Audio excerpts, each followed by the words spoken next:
Welcome back to Adarsh academy FBG पे आप सभी का स्वागत है। आज हम एक्सरसाइज 8.1 का जो है शेष 3 सवाल बचा हुआ है उसको लेकर के आए हैं। इससे पहले पार्ट 3 में हमने 7 नंबर तक जो है आप लोगों को बता चुके हैं। तो आइए हम लोग शुरुआत करते हैं। सवाल नंबर 8। सवाल 8 कह रहा है कि यदि 3 cot a इक्वल टू 4 तो जांच कीजिए कि 1 minus 10 square A upon 1 plus 10 square A equal to cos square A minus sine square A. दोस्तों इसके बराबर ये दिखाना है या नहीं, यही हमको जांच करनी है। तो आइए हम लोग शुरुआत करते हैं। सबसे पहले एक ट्रायंगल बनाएंगे। हम चाहे तो दोस्तों इसको फॉर्मूला पे भी बना सकते हैं, ठीक है। हम चाहे तो फॉर्मूला पे भी बना सकते हैं, लेकिन एक्चुअली होता क्या है ना कि स्टूडेंट को अक्सर फॉर्मूला जो है याद नहीं रह पाता है और दिमाग से उतर जाता है। अगर बाय फिगर से बनाते हैं तो ये ज़्यादा यानी लंबे समय तक स्टूडेंट को याद रहता है, ठीक है। तो इसलिए हम लोग फिगर से ही लेंगे। ABC नाम दे दिए दोस्तों। तो आइए यहाँ पे जो वैल्यू दिया हुआ है 3 cot a इक्वल टू 4, तो लिखेंगे यहाँ पे 3 cot a इक्वल टू 4। तो cot a इक्वल टू क्या होगा 4/3 दोस्तों। तो cot a यहाँ पे एंगल बन रहा है a, P/B और ये h तो है, ये आपको पता है। तो एक्चुअली करना क्या है ना कि ये देखिए B/P होता है, तो B और P। तो दोस्तों आप कह सकते हो कि B बराबर 4, P बराबर 3, तो H बराबर आपको क्या होगा 5 हो जाएगा, ठीक है। ये 5 कैसे हुआ ये शायद आपको समझ में नहीं आया, तो याद कीजिए पाइथागोरस में अगर हम जाएंगे तो 5 निकलेगा दोस्तों। ये 4 है, ये 3 है, इसका स्क्वायर जोड़ इसका स्क्वायर करेंगे तो 25 आएगा जोड़ने के बाद, और उसका जब रूट निकालेंगे तो ये 5 आएगा दोस्तों। आप जो है इसका आप पाइथागोरस से आप निकाल लीजिएगा। अगर हम फिर निकालेंगे तो फिर लंबा चला जाएगा। अगर आपको समझ में नहीं आएगा तो आप मेरे कमेंट में जा कर के जो सवाल समझ में नहीं आए वो सवाल आप लिख दीजिए, या NCERT का कोई भी बुक हो, चाहे कोई भी क्लास क्यों ना हो, आपको जो भी सवाल नहीं आता तो आप एक्सरसाइज का उतना नंबर और क्लास आप लिख दीजिए कमेंट में, आपको आंसर मिल जाएगा 24 घंटे के अंदर, ठीक है। तो आइए हम लोग शुरुआत करते हैं। देखिए आपकी ये सवाल है, मान लेते अगर हाथ रखते हैं LHS और ये RHS है, दायां पक्ष और बायां पक्ष। तो हम लोग बात कर लेते हैं LHS का दोस्त। ये LHS क्या है कि 1 माइनस 10 स्क्वायर ए अपॉन क्या है कि 1 प्लस 10 स्क्वायर ए, ठीक है। कुछ नहीं करना, देखिए 1 माइनस 10 स्क्वायर ए। आपको पता है दोस्तों अगर इसी को हम लोग उल्टा देंगे cot a बराबर 4/3 तो tan a बराबर 3/4 होगा। तो कुछ करना नहीं है ना, 3/4 का स्क्वायर कर लेंगे बट्टा, देखिए 1 प्लस 3/4 का स्क्वायर। ये कैसे हुआ समझ में आया कि नहीं आया? नहीं आया ना। देखते हैं इसी को अगर उल्टाएंगे तो 1/10 होगा ना दोस्त, और ये 4/3 उल्टा जब देंगे तो 10a इक्वल टू क्या होगा 3/4 होगा कि नहीं होगा, ठीक है। तो इसको हम लोग सॉल्व करते हैं। तो 1 माइनस 9/16 अपॉन क्या 1 प्लस 9/16। देखिए इसको सॉल्व करेंगे तो इसके नीचे 1 है, इसके नीचे 1 है, 16 माइनस 9/16 बट्टा 16 प्लस 9/16। अब देखिए ये समाप्त हो गया तो 7 बच गया, और ये 16 9 25 हो गया। यहाँ तक तो समझ में आ गया दोस्तों, ठीक है। अब हम लोग जो है बात कर रहे हैं RHS का। क्या है RHS में cos square A minus sine square ए, यही है ना। तो बात करें कॉस ए B/H होता है, B/H 4/5 का स्क्वायर दोस्तों, और साइन स्क्वायर ए, तो साइन स्क्वायर ए P/H होता है तो 3/5 का स्क्वायर, ठीक है। तो 16 माइनस 25 माइनस 9 माइनस 25, अब दोनों करेंगे 16 में, सेम ही बेस है, कोई बात नहीं। 16 में से 9 गया 7/25, ये हो गया ना आंसर। चलिए हम लोग शुरुआत करते हैं दोस्तों। 9 नंबर का सवाल कहता है कि 10a बराबर 1/√3 है, तो ज्ञात करना है sine A into cos C plus cos A into sine C. ये 2 नंबर कहता है cos A into cos C minus sine A into sine C. देखिए दोस्तों ये दोनों में से हम कोई एक ही सवाल को सॉल्व करेंगे, ठीक है। तो आइए हम लोग पहला नंबर का सॉल्व करते हैं, ठीक है। दूसरा नंबर आपके लिए है दोस्तों, आप अपना जो है सॉल्व करके आंसर कमेंट में लिखिए।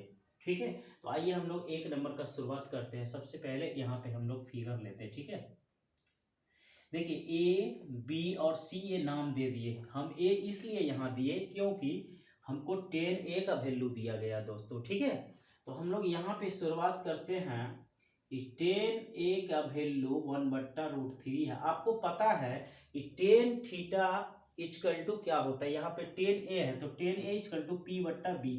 कहने का मतलब है एक यहाँ और ये क्या है √3। ठीक है, तो ये क्या निकल जाएगा, 2 निकल जाएगा। ठीक है, ये क्या निकल जाएगा, 2। ये 2 कैसे निकला, पाइथागोरस पे जाना है आपको। ठीक है, यानी A C B C square equal to करना है ए बी का स्क्वायर जोड़ ए सी का स्क्वायर, तो 1 का स्क्वायर 1 और √3 का स्क्वायर 3 है, 3 1 4, 4 का वर्गमूल क्या होता है 2। ठीक है, चलिए हम लोग शुरुआत करते हैं। ठीक है, तो आइए हम लोग देखो साइन, यहाँ पर सवाल एक है, कहता है sine A into cos C plus cos A into sine C, यही बोल रहा है ना। ठीक है, आइए हम लोग देखते हैं। तो पी व एच होता है ना, ये पी व एच, तो क्या होगा इसका वैल्यू पी व एच, साइन ए का पी व एच, कहने का मतलब ए बी बट्टा बी सी गुना कॉस सी। कॉस सी बी व एच होता है, कॉस सी का बी व एच, तो बी व एच तो ये ना आएगा दोस्तों, बी व एच, तो ये थीटा तो ये पी है, बी व एच कॉस सी, तो क्या होगा बी व एच ए सी अपॉन क्या हो जाएगा बी सी प्लस, देखिए कॉस ए लेंगे तो बी व एच, तो कॉस ए जब लेंगे तो ये तो पी है ना, ये क्या है बी है, कोई दिक्कत नहीं है, तो ए सी अपॉन बी सी गुना साइन सी लेंगे तो बतवा तो बराबर पड़ेगा ना पी व बी, यानी ए बी अपॉन क्या होगा बी सी।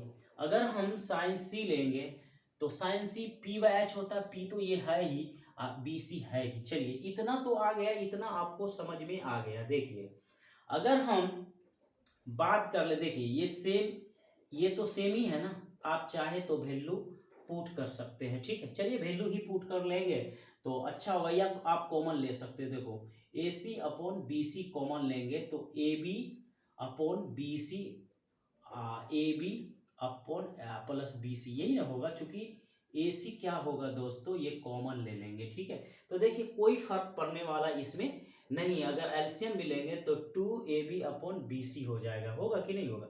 चलिए हम लोग बात कर लेते हैं ए सी। चलिए ए सी का वैल्यू देख लीजिए क्या है, √3 है। ठीक है, ए सी का वैल्यू क्या है √3, या बी सी का तो जान रहे हो कि 2 है, क्लियर है। अच्छा अब देखो ए बी का वैल्यू क्या है, ए बी का वैल्यू क्या है 1 है। ठीक है, और बी सी का वैल्यू क्या है 2 है प्लस, फिर जो को यहाँ क्या है ए बी का वैल्यू क्या है 1 बाई, यानी सेम ही है, कोई फर्क पड़ने वाला नहीं है यहाँ पे 2। अब देखिए ये एलसीएम लेंगे तो क्या होगा, वही होगा ना, यानी 1 + 1/2, ये कट जाएगा। ठीक है, √3/2 गुना 2/2 कट गया, ये तो बचेगा ना, ये बचेगा, यानी √3/2, ये आपका आंसर हो गया। ठीक है, तो ये हो गया। अब हम लोग सवाल नंबर 10 पे है, 10 पे आए। ठीक है, दूसरा ये जो 2 नंबर बचा दोस्तों ये आप लोगों के लिए है, आप लोग बनाइए, इसी स्तर से बनाइए, चाहे तो आप ये चीज़ नहीं करने की ज़रूरत है, यही लेकर के अलजेब्रिक फॉर्म में आप बना सकते थे। ठीक है, तो आइए 10 नंबर का सवाल देखिए क्या कहता है। त्रिभुज पी क्यू आर में जिसका कोण क्यू समकोण है, पी आर क्यू आर बराबर 25 cm, पी क्यू बराबर 5 cm, और साइन पी कॉस पी और टेन पी का जो है मान को ज्ञात करना है। तो सिंपल सी बात है, अगर हमको साइन पी निकलेगा कॉस पी निकलेगा तो टेन पी तो स्वतः निकल जाएगा ना। तो सबसे पहले हम लोग बात कर लेते हैं यहाँ पे, देखिए इस पॉइंट को आप पकड़िए। सवाल में कहता है क्यू समकोण है, कुछ नहीं करना, बस क्यू बोले समकोण है तो आप भी कीजिए क्यू को समकोण, बाकी तो लिख ही सकते हैं, चूंकि आपको पी क्यू आर का त्रिभुज बनाना है। तो हो गया ना, पी क्यू आर हो गया ना, और ये तो क्यू समकोण हो गया, जिसमें आपको क्या बोल रहा है। अब यहां से सवाल को पकड़िए, ठीक है, यहां से पकड़िए। देखिए पी क्यू ये आपको 5 cm दिया हुआ है, और ये पता नहीं है। ठीक है, तो पता नहीं है तो हम लोग पता कर लेंगे। ठीक है, इसमें कौन सी बड़ी बात है कि पता नहीं है, पता कर लेंगे। चलिए तो आइए हम लोग देखिए, ये हो गया दोस्तों। ठीक है, आपको पता है कि पी आर का, अगर हम लोग इस त्रिभुज में पाइथागोरस पे जाएंगे, देखिए ये तो आपको दिया हुआ है ना, तो आप क्या कर सकते हो, यहाँ पे पी आर बराबर 25 माइनस क्यू आर तो आप कर सकते हो, इसमें नो डॉट, इसमें कोई भी डॉट नहीं है, ठीक है। तो आइए हम लोग शुरुआत करते हैं दोस्तों in triangle P Q R, in triangle P Q R में बाय पाइथागोरस थ्योरम, ठीक है, बाय पाइथागोरस थ्योरम। तो हम लोग पी आर का स्क्वायर बराबर हम लोग क्या लिख सकते हैं, पी क्यू का स्क्वायर प्लस क्यू आर का स्क्वायर। ये तो आप लिख सकते हो कि नहीं लिख सकते हो, बिल्कुल लिख सकते हो, इसमें कहीं कोई डॉट नहीं है, ठीक है, इसमें कहीं कोई डॉट नहीं है, ठीक है, एकदम लिख सकते हैं, ठीक है। तो चलिए हम लोग जो है यहाँ पर लिख देंगे पाइथागोरस प्रमेय से, पाइथागोरीय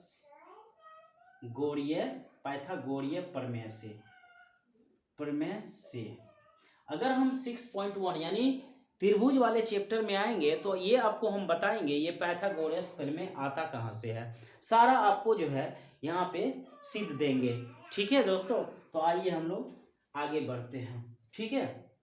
तो आगे देखो पी आर बराबर यहाँ देखिए क्या दिया है, ये दिया हुआ है 25 माइनस क्यू आर का होल स्क्वायर, ठीक है। अब ये देखिए पी क्यू का दिया है 5, 5 25 यहाँ लिख देते हैं, और क्यू आर तो पता नहीं है भाई, तो क्यू आर तो हमको निकालना ही ना पड़ेगा। तो आइए हम लोग शुरुआत करें, चलिए इसको हम लोग मिटा देते हैं, ठीक है, इसको हम लोग मिटा देते हैं, आप लोग शायद समझ गए होंगे, इसको हम लोग मिटा लेंगे ताकि इस पर सवाल बनाएंगे हम, ठीक है।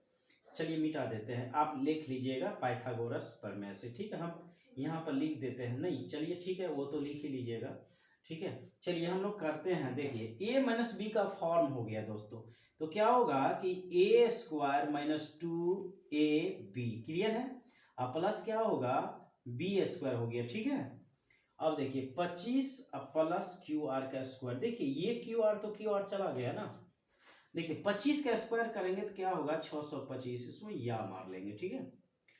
तो यहाँ क्या हो जाएगा 25 दूना 50 क्यू आर बराबर क्या होगा 25। तो चलिए ठीक है, इसको लेकर जाएंगे उधर, इसको लेकर आएंगे इधर माइनस, उधर जाएगा तो प्लस हो जाएगा, ठीक है, क्योंकि यहाँ माइनस से उधर जाएगा तो प्लस हो जाएगा। चलिए 625 इधर आएगा तो माइनस, उधर जाएगा तो क्या होगा क्यू आर प्लस में, ठीक है।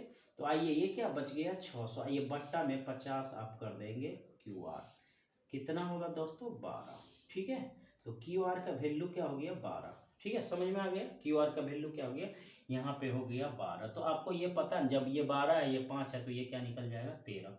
ये 13 कैसे निकला आप यहाँ पे जो है ना देख लीजिए, आपका पी आर का वैल्यू दे ले है 25 माइनस क्यू आर। तो आप जरा सोचो कि पी आर का वैल्यू अगर हमको 25 माइनस क्यू आर दे दिया जाए तो 25 माइनस अगर 12 जाएगा तो भाई 13 ही ना बचेगा, इसमें कोई डाउट है क्या, नहीं है डाउट। चलिए हम लोग आगे बढ़ते हैं, ठीक है। तो आपका जो वैल्यू का रहा है साइन पी, दोस्तों देखिए यहाँ साइन पी बराबर क्या होता है, साइन पी देखिए ये पी मांग रहा है, तो आपको पता है ना कि सामने वाली जो भुजा होता है वो परपेंडिकुलर होता है, ठीक है। तो सामने वाली भुजा क्या है पी, तो पी क्या है 12 बटा क्या है एच 13, समझ में आया। चलिए कॉस पी हम लोग देख लेते हैं, कॉस पी, ठीक है। तो कॉस पी क्या होता है ना, कॉस पी ही लेंगे, तो सामने वाली तो परपेंडिकुलर पी हो गया, लंब हो गया, तो ये बी आगे जाएगा ये, तो कहने का मतलब 5 बट्टा क्या होगा 13। अब सवाल होता है कि टेन पी का, तो आपको पता है कि tan p equal to sine p upon cos p होता है, इसमें नो डाउट। अब आइए साइन पी का वैल्यू 12 बट्टा 13 बट्टा 5 बट्टा क्या हुआ 13, इसको आप अगर उल्टाएंगे देखिए 13 बट्टा ये 5 कैंसिल, क्या हो गया कि 12 बट्टा 5, ये क्लियर है। हम उम्मीद करते हैं कि आप लोगों को समझ में आ गया होगा, अगर समझ में नहीं आया होगा तो आप हमारे कमेंट सेक्शन में जाइए और लिखिए कि हमको कौन सा सवाल समझ में नहीं आया, ठीक है। तो अगर आप लोग मेरे चैनल पे नए हैं तो सब्सक्राइब करें, लाइक करें और अपने शेयर में दोस्तों में भी शेयर करें, ठीक है। तो वीडियो देखने के लिए आपको बहुत बहुत धन्यवाद, मेरे चैनल से जुड़िए, थैंक यू वेरी मच।